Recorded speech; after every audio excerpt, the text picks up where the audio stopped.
El Señor nos continúe bendiciendo. Ya nos hemos gozado en la presencia del Señor, ¿verdad? Tenemos un Dios maravilloso, hermanos, que Él siempre está ahí, dispuesto cuando nosotros tenemos nuestros corazones dispuestos también a alabarle a Él con toda libertad. Él está ahí, hermanos, para manifestarse de esa manera preciosa que Él se manifiesta en nuestras vidas. Y es un motivo de darle gracias a Él. Le damos gracias al Señor por este hermoso día que Él nos ha regalado.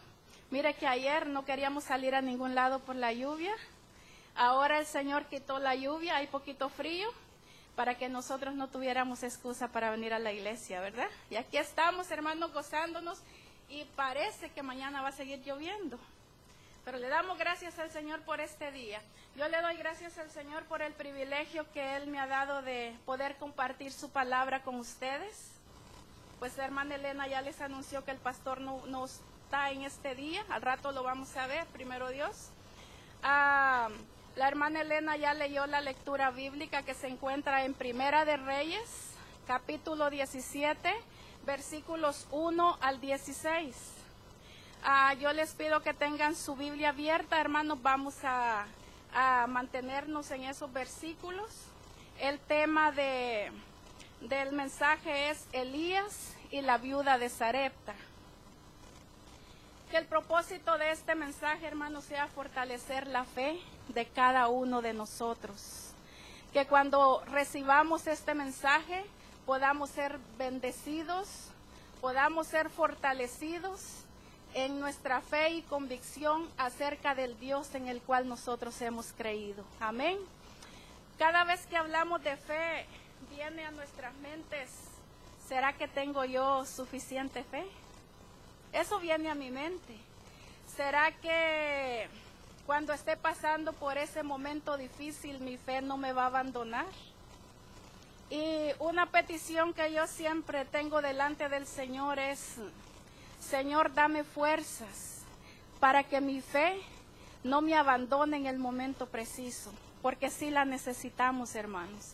A veces vienen situaciones difíciles a nuestra vida que tenemos que tener esa fe y esa seguridad que tenía Elías para saber que vamos a vencer en el nombre de Jesús. Amén. Pero antes vamos a tener un momento de oración. Así como están sentaditos, vamos a inclinar nuestro rostro. Bendito Dios y buen Padre Celestial, en esta hora, Señor amado, estamos delante de tu divina presencia, Señor. Diciéndote, Padre, que nuestros corazones están agradecidos, Señor amado, por ese privilegio que tú nos has dado, Señor, de ser hijos tuyos, Señor, lavados con tu sangre preciosa, Padre. Te damos gracias porque día tras día, Señor, tú nos enseñas a través de tu palabra, Señor, cómo andar delante de ti, Señor. Y por eso te agradecemos, Padre. Ponemos todo en tus manos. Cada hermano prepara su mente, su corazón. Y ayúdame a mí, Señor, para que lo que yo diga sea inspirado por el poder de tu Espíritu Santo. Te damos gracias, Señor, por todo. En el nombre de Cristo Jesús. Amén. Así como tienen sus Biblias ahí, hermanos, vamos a leer Primera de Reyes, el capítulo 17, versículo 1.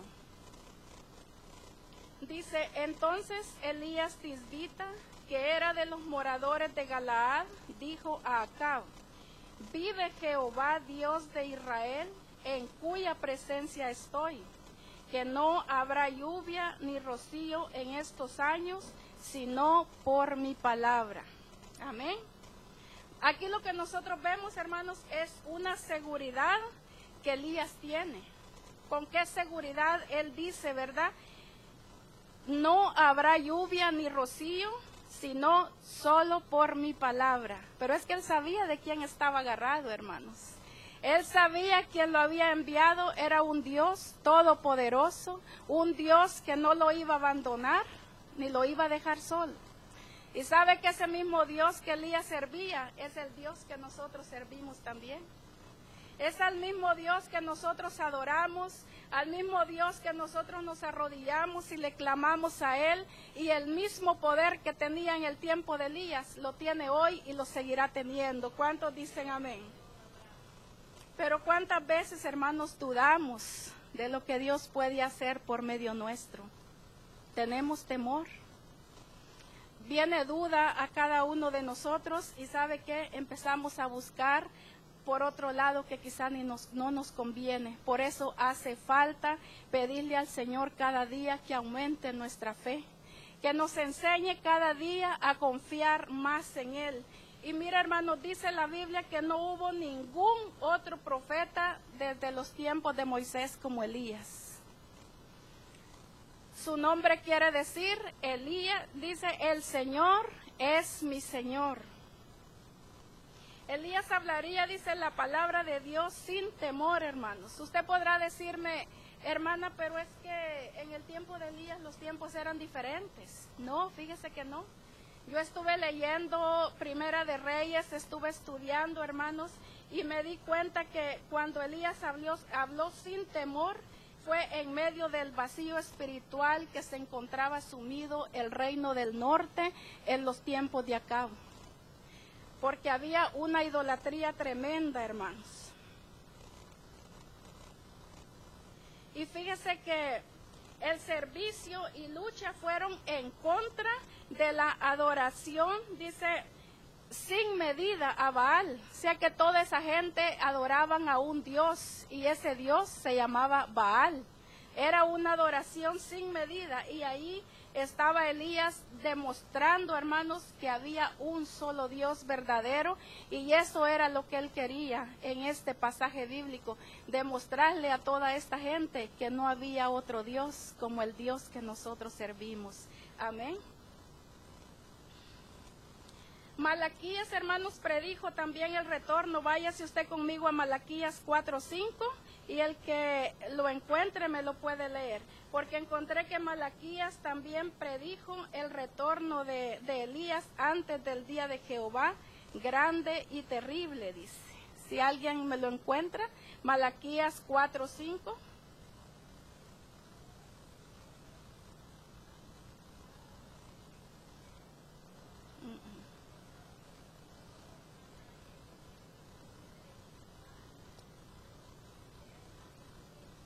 No, Malaquías.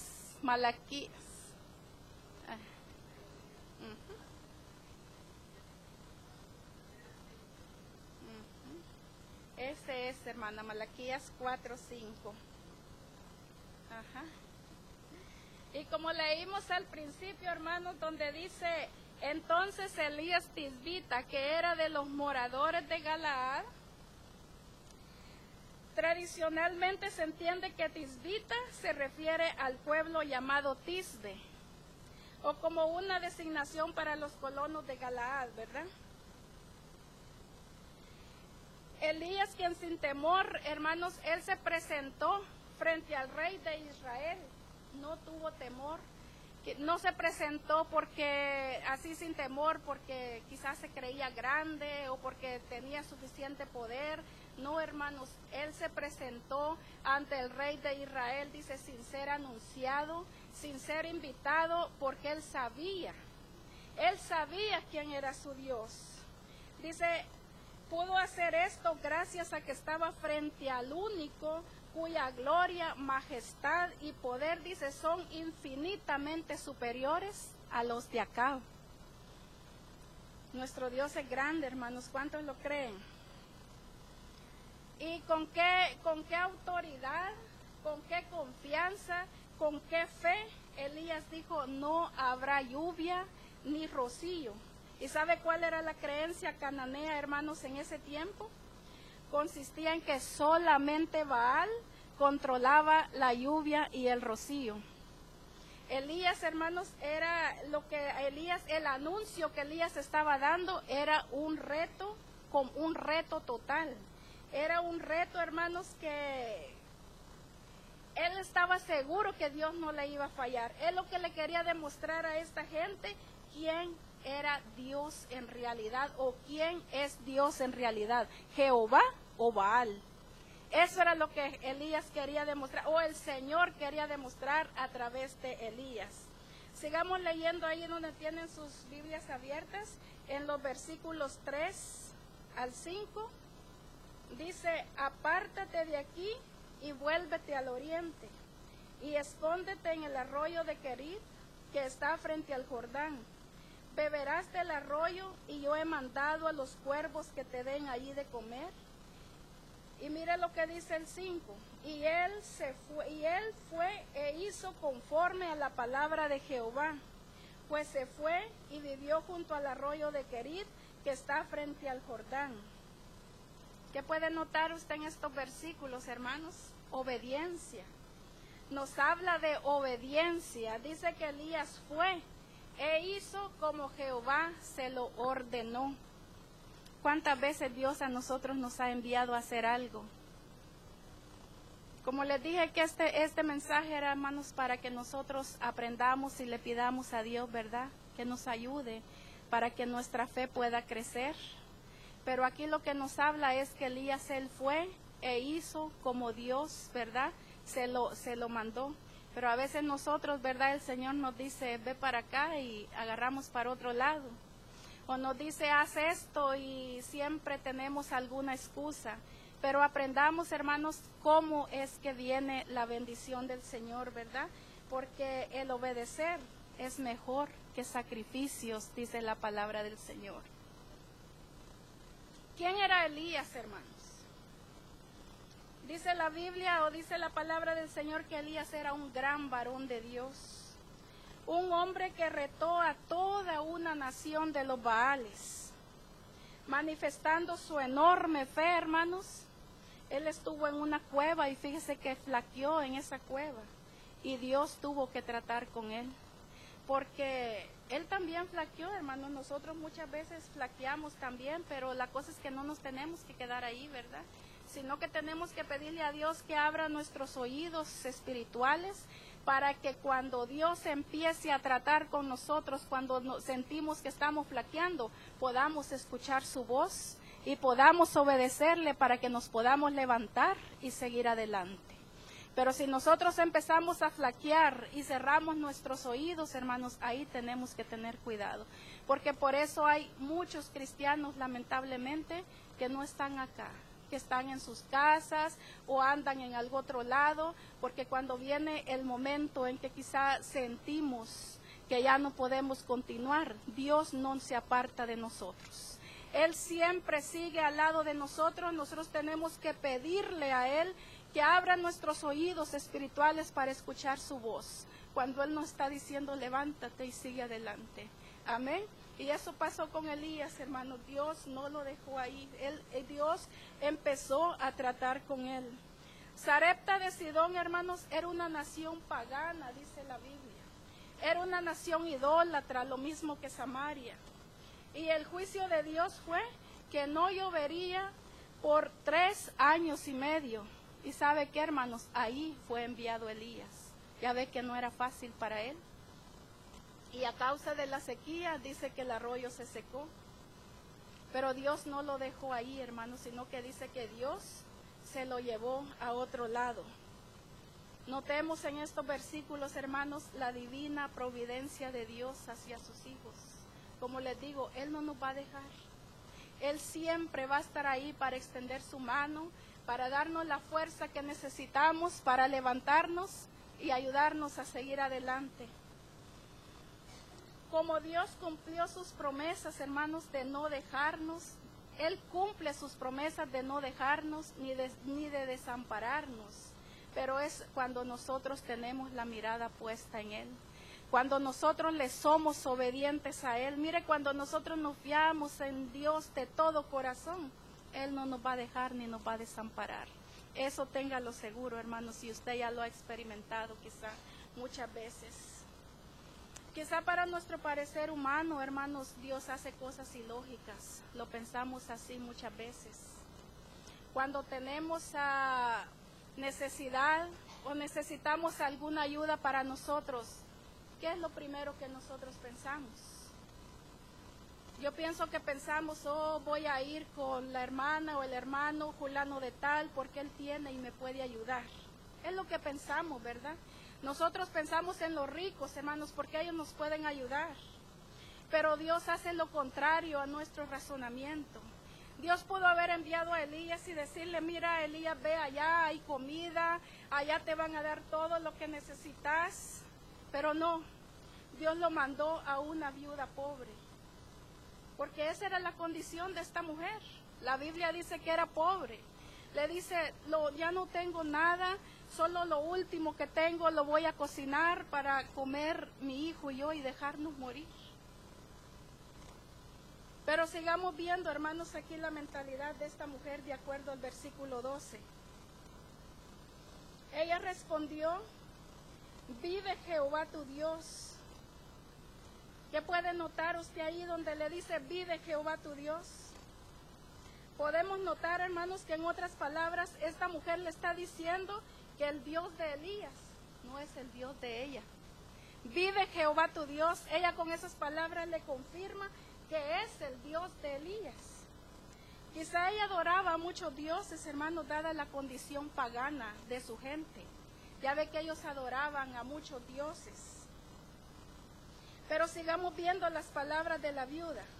Le dice que no tengo pan cocido, solamente un puñado de harina tengo en la tinaja y un poco de aceite en una vasija. Y ahora recogía 2 leños para entrar y prepararlos para mí, para mi hijo, para que lo comamos y nos dejemos morir. Esa fue la respuesta de la viuda a Elías, ¿verdad? Pero fíjense, hermanos, que esta es la mentalidad de una persona sin Dios y sin esperanza. ¿Verdad que sí?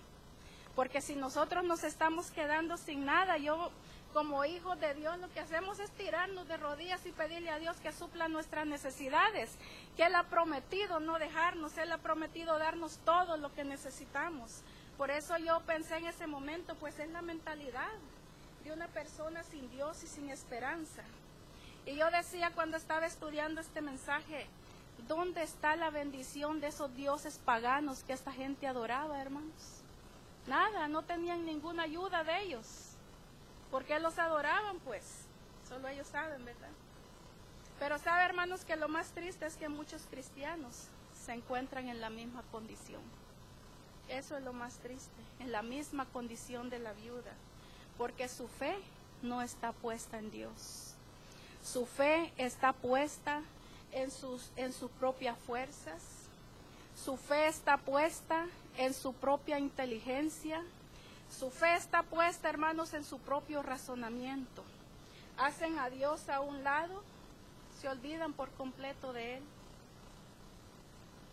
¿Y sabe por qué pensaba esto yo, hermanos? A veces es lamentable decirlo, pero el pueblo cristiano vive siempre en una constante queja. Vive siempre en una constante duda, hermanos. Y a través de eso, nuestra fe se va decayendo. Y después que se marchitó la fe, entra la incredulidad. Y es bien triste poder hablar con una persona incrédula, fíjese. Es que a veces uno tiene que pedirle a Dios que le dé paciencia, que le dé fuerzas, que le dé sabiduría, porque siempre tratan de contradecirle a uno a su manera. Es cuando ya entra la incredulidad en esas personas. Pidámosle a Dios que nos ayude, hermanos, que tenga misericordia de nosotros y que no nos olvidemos que la clave del éxito como hijos de Dios es creer y obedecerle a Dios. Esa es la clave del éxito, hermano. Aun cuando muchas cosas nos parezcan ilógicas por la fe, pero la fe es fundamental para la vida del cristiano. Amén. Dios conoce todo, hermanos. ¿Cuántos creen que Dios conoce todo? Él conoce nuestras mentes, Él conoce nuestros corazones, Él sabe nuestras necesidades, pero el problema está en la incredulidad del hombre. Ahí es donde está el problema. Pero cuando alguien deposita por completo su fe en Dios, hermanos, Dios cambia las vidas. ¿Cuántos lo creen? Y mire, y cambia todo para bien. Pero cuando nosotros depositamos toda nuestra fe, toda nuestra confianza en Él, le buscamos a Él con todo nuestro corazón, yo le aseguro que Dios cambia nuestras vidas. Dios las transforma, hermanos, y es lo que necesitamos nosotros como cristianos, que nuestras vidas sean transformadas. Para que podamos, con nuestras vidas transformadas, nosotros podamos dar ese ejemplo que Dios quiere que nosotros demos, no solamente aquí adentro de la iglesia, porque aquí es fácil, hermanos. Adentro de estas 4 paredes es fácil dar un buen testimonio. Dios quiere que nosotros trabajemos allá. Allá afuera es donde está el servicio. Este es un culto que nosotros le rendimos, que nosotros le damos al Señor, donde venimos a gozarnos, venimos a aprender, pero el servicio está allá afuera. Por eso Dios quiere transformar nuestras vidas para que nosotros podamos trabajar como Él quiere que nosotros lo hagamos en su obra. Así es que pidámosle a Dios que cambie nuestras vidas, que cuando Él lo hace para bien, hermanos. Fíjese que la viuda estaba siendo probada por Dios, de acuerdo a los versículos 13 y 14. Si usted tiene su Biblia abierta, ayúdeme a leer los versículos 13 y 14, hermanos.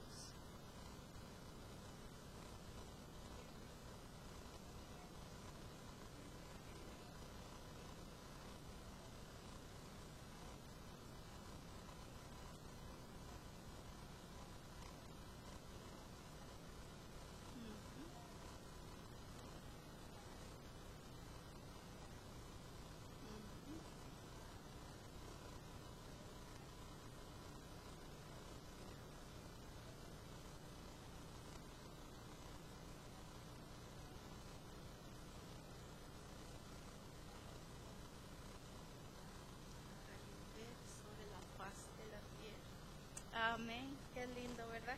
Notemos aquí, hermanos, en estos versículos que leyó la hermana, que esta mujer decidió creerle al Dios de Elías. Y de lo poquito que tenía, dice, preparó primeramente para el siervo de Dios, como éste se lo indicara por medio de Jehová, y ella simplemente decidió creer. Ella decidió creerle a Dios, hermanos. No sé si a usted le ha tocado testificar en hogares pobres en donde las personas, cuando usted toca y le abren la puerta, en vez de decirle o recibirle un tratado, o que usted abra la Biblia y le lea un versículo, mejor le dice que le den dinero o le den comida. No sé si a usted le ha tocado así. A mí sí me tocó así una vez, bastante tiempo, no a mí sola, sino con otro hermano. Estaba una señora sentada así afuera en las gradas y yo llegué a hablar con ella y empezó a contarme todas sus necesidades que tenía. Entonces yo le llamé al hermano y le dije, esta señora necesita comida. Y se le fue a comprar la comida y ya se le subieron las bolsas de comida a su apartamento y salió otra señora de la recámara y ya le dice delante de nosotros, ¿por qué no le dijiste que te diera dinero mejor para pagar los biles? Y fíjese que ahorita que yo estaba estudiando este mensaje, me di cuenta, hermanos, de que tenía razón. ¿Sabe por qué? Una, que no eran cristianos. Y otra, que en estos momentos de crisis que nosotros estamos viviendo, mucha gente tiene sus ojos puestos en lo material. Eso es lo que pasa, hermanos. Pero aún así, nuestro deber es ir y compartir el Evangelio de Cristo, hermanos. Aunque nos digan que no quieren el tratado, aunque nos digan que no quieren que nosotros les leamos la Biblia, nuestro deber es compartir el Evangelio con ellos hasta que las personas comprendan su necesidad y su necesidad y decidan creer a Dios, hermanos, y aceptar a nuestro Señor Jesucristo como su único Salvador.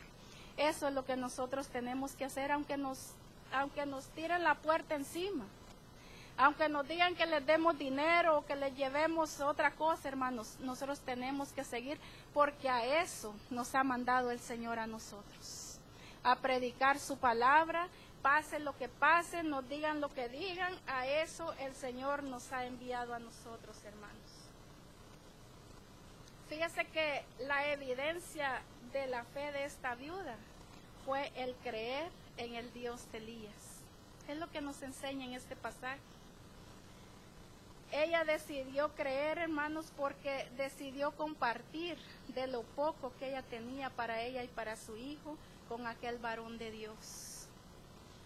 Y creer que si primero cocinaba para él, hermanos, Dios iba a cumplir la promesa de que su vasija y su tinaja iban a aumentar y iba a tener comida ella para muchos días, como dice la palabra del Señor. Y por eso, hermanos, nosotros tenemos que pedirle a Dios que nos ayude. Pedirle a Dios que nos ayude para que nosotros siempre podamos tener nuestra confianza puesta en Él. No en nadie más, hermanos. No en nadie más. Cuando nosotros estemos pasando un tiempo de necesidad, cuando nosotros estemos, quizás nos sintamos solos o nos sintamos frustrados, nosotros estamos seguros que hay alguien que nos está esperando para que podamos llegar a Él y decirle lo que nosotros necesitamos. Él es nuestro mejor amigo. Sabe que con Él nosotros podemos llegar con toda confianza y decirle qué es lo que sentimos, que Él nunca nos va a fallar. Y siempre está ahí las 24 horas para ayudarnos. ¿Cuántos lo creen? Dios cumplió su promesa, hermanos. Y aquel alimento dice que no solo alcanzó para ella y su hijo, sino que para toda su casa. Qué bendición de parte de Dios, ¿verdad? Con Él estamos completos, hermanos. Con Él nosotros tenemos todo. Y yo me gozo, hermanos, cuando nosotros alabamos al Señor con toda libertad, cuando nosotros nos entregamos a Él con todo nuestro corazón, porque sabe una cosa, el Señor se lo merece. El Señor se lo merece, que en nuestro corazón haya agradecimiento, porque tantas cosas que Él hace para cada uno de nosotros, hermanos. Él nos cuida, a veces, o siendo inmerecedores, no a veces, casi siempre somos inmerecedores de sus bendiciones. Pero Él siempre está ahí, Él permanece fiel. Y cuando nosotros estamos preparándonos así quizá para compartir la palabra del Señor, o para salir a evangelizar, o para ir a visitar un hogar, hermanos, el diablo se enoja.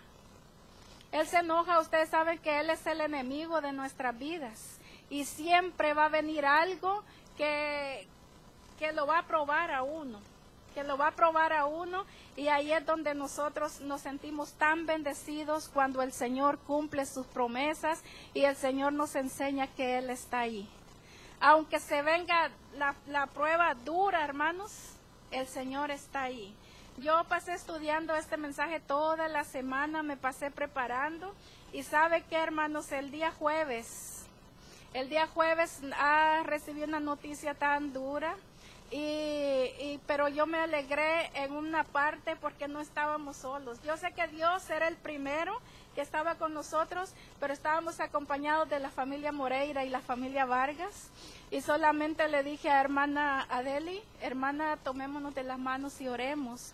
Y el Señor es grande, hermanos. Cuando nosotros ponemos nuestra fe, cuando nosotros ponemos nuestra confianza en Él, Él está ahí.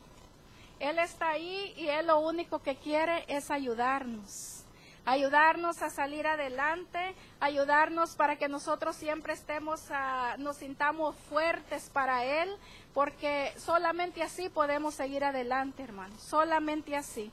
El Señor no nos deja, pero si nosotros estamos de rodillas clamándole a Él, si nosotros estamos ayunando, si nosotros estamos leyendo la palabra y le obedecemos a Él en todo. Y eso fue lo que hizo Elías, hermanos. Dios lo envió en medio de esa situación tan difícil. Dios lo envió, Él obedeció. ¿Y qué nos damos cuenta acá? Que el Señor no lo dejó. El Señor siempre estuvo con él, viendo cada necesidad de él, y hasta el final, porque el propósito de Dios era salvar a esta mujer. Era ayudar a esta mujer, y esta mujer decidió creer en el Dios de Elías, hermanos, y Dios cumplió su promesa en su vida. Así es que, ya para concluir, hermanos, esta mujer que provenía de una nación pagana lo hizo, porque como les dije al principio, ella quizá adoraba a muchos dioses, dada la condición de su gente donde ella vivía. Pero si esta mujer lo hizo, hermanos, nosotros como cristianos lo hacemos, de obedecerle a Dios en todo. Eso es lo que tenemos nosotros que preguntarnos cada vez que nosotros escuchemos la voz de Dios, hermanos. No nos resistamos, obedezcámosle a Él, porque eso es lo que Él quiere. Y nos da esta gran lección a nosotros a través de esta palabra. Si esta mujer que creía en muchos dioses, ella decidió creerle al Dios de Israel, pues nosotros también, hermanos, creámosle con fe a Él. Decidamos en este día obedecerle a Él en todo lo que Él nos mande. Decidamos en este día, hermanos, ponerlo a Él en primer lugar en nuestras vidas. Darle la prioridad a Él en todo, hermanos. Porque cuando nosotros nos decidimos a darle la prioridad al Señor, aunque el enemigo se levante y le ponga miles de cosas enfrente, usted con toda autoridad le va a decir, mi Dios es primero. Y ahí es donde nosotros vemos las bendiciones de Dios. ¿Qué lugar ocupa Dios, hermanos, en nuestras vidas? ¿De qué o de quién dependemos nosotros? Aprendamos como hijos de Dios que debemos de buscar primeramente el reino de Dios y su justicia, hermanos. Y cuando nosotros buscamos primeramente el reino de Dios, dice la palabra del Señor que todas las demás cosas van a ser añadidas. Así es que yo no sé cómo se siente usted en esta mañana.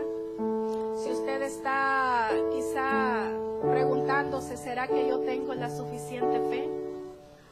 ¿Será que el Señor no me va a abandonar cuando yo esté frente a esta situación?